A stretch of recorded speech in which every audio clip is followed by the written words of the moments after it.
15 شعبان متعلق وایي څه ووایه نو هغه مخکې کلونو کې هم ویلې شوي دي وی به هم چېرته او دومره ده چې د 15 شعبان به انشاءالله هغه د اتوار په ورځ باندې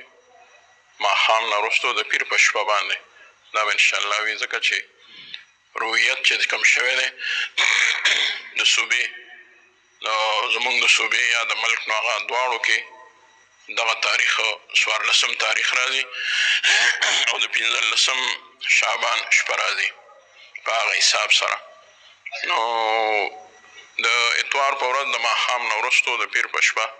دغه دعا ده یا عبادات دي طاعات دي بنده وکړي روژې هم نیولی شي او یو روژه نه که 3 روژې نیسي نو هم ښه ده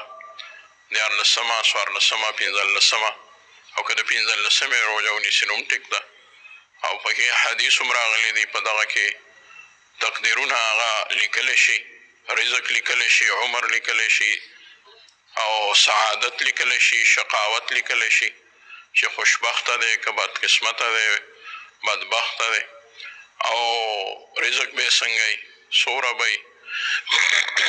دا ټول به لیکلی شي تر مرګه پورې نو هغې کې بنده د الله نه وغواړي چې یا الله زما خوشبختي ولیکې او زما رزق سیوا کې برکت پکې واچوي دا ټول دعاګانې بنده که پښتو کې وایي نو او کمې دعاګانې چې د دلته نه د پخوا نه یو طریقه را روانه ده الحمدلله د حضرت شیخ صاحب رحمت الله علیه هغوی به باقاعده دغه دعا ماته ویلې وه چې دا تقسیم کوي او هغوی په یو ځای کې دا دعا چې دی نو د یو کتاب نه یې راغوستې وه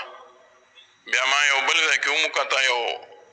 ملتان نه یو رساله وتې وه هغې کې هم هغوی ورکړې وه هغوی هم غالبا چېرته یو کتاب نه مې راغوستې وه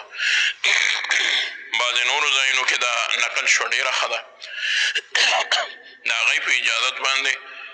چې موږ ته کوم اجازت دی ما ته یا بل چا ته نو هغې اجازت باندې ټولو خلکو ته موږ هم اجازت ورکوو نو هغه کوئ چې څوک تلاوت کولی شي نو هغه دعا هم لولئ انشاءالله د ماښام نه وروستو د اتوار په ورځ د پیر په شپه تر ناوخته تر اخرې شپې پورې ویلی شي هغه دعا نه علاوه نورې دعاګانې هم کولی شئ